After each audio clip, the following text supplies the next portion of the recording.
Good morning and welcome to Children's Chapel. I'm glad that you're here with us today. We're going to start our time together today with a special prayer practice that's called 3 breaths. We're going to take 3 deep breaths together, and I'm going to invite you each time we breathe to think about something specific. So the first time that we take a deep breath, we're going to focus on letting go of the past week, anything that is bothering us, any hard feelings we have, or things that have made us upset or sad. So when we take our first deep breath and we breathe out, we let go of all of those things. When we take our second breath, we pay attention to being present in this moment. So just being right here together for Children's Chapel and focusing on that and nothing else that we might be thinking about that happened to us this past week or that might happen to us in the future. We're not thinking about the past or what's to come, but just this exact moment right now. And when we take our third breath, we're going to open up our hearts to welcome God, to welcome Jesus in as we hear a story from the Bible. So let's do this together. 3 deep breaths. We'll take a deep breath in. And as we exhale, we're letting go of all of the things that have happened to us that we're still holding on to. And we take a second deep breath in.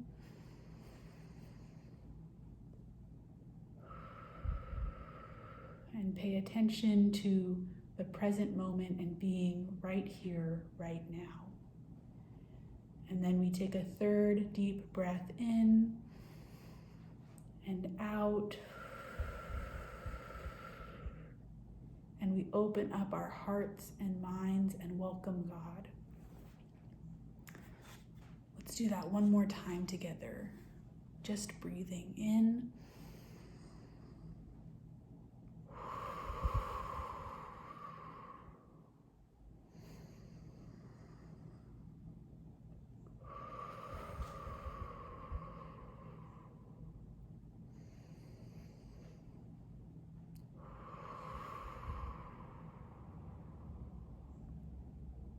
How did that feel?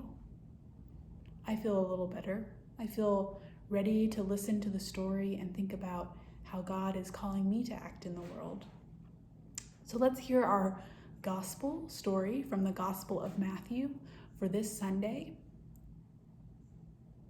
When Jesus entered the temple, the priests came while he was teaching and said, "Who gave you the authority to do what you're doing?" Jesus said, "Let me ask you this question. If you know the answer, then I'll answer your question. Did the baptism that John the Baptist did come from heaven, or did he do that all by himself?" They argued with each other. If we say from heaven, then he'll say, "Then why don't you believe him?" But if we say of human origin, we'll be in trouble with the people because they believed John was a prophet. So they said, "We don't know." Jesus said, "Then I'm not going to tell you by what authority I do what I do." What do you think about this? A man had 2 sons. He went to the first and said, "Son, go and work in the vineyard today." The son said, "No, I don't want to go." But later he changed his mind and went to work. The father told the second son to go work in the vineyard. That son said, "Sure, I'll go." But then he didn't. So which of the 2 did what the father wanted? They said, "The first."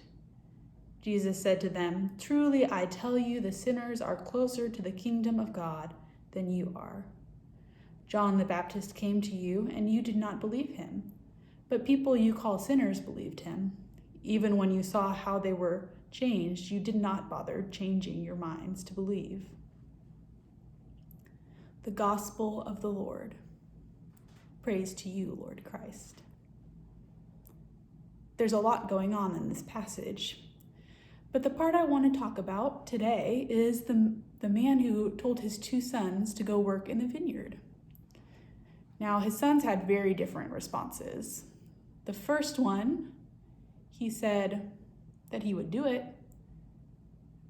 but that's backwards. The first son said, I don't want to do it, but then changed his mind and did what his father asked him to do. The second son said that he would, but didn't actually do what he said he would. So Jesus asks the priests who were questioning him, which of the 2 sons did the right thing? The one who said the right answer, but didn't act in the right way, or the one who said the wrong answer and then acted in the correct way? Which do you think? Are you able to answer that question? Is it better to do what you know is right, or to say what you know is right? How many of you have ever heard the phrase, actions speak louder than words? This is what this story is about this morning. It's about choosing to do what is right, no matter what we said we would do. God calls us to act in the world in a way that loves our neighbors and ourselves. And so when we do what we know is right, no matter what we said we would do, that's what counts. So take that in mind as you go about your week. If you notice something else in the reading today that you wanted to talk about or think about, find a parent or an adult in your house and ask them to read the story to you again and talk about what happens in the story. We'll see you next week. Goodbye.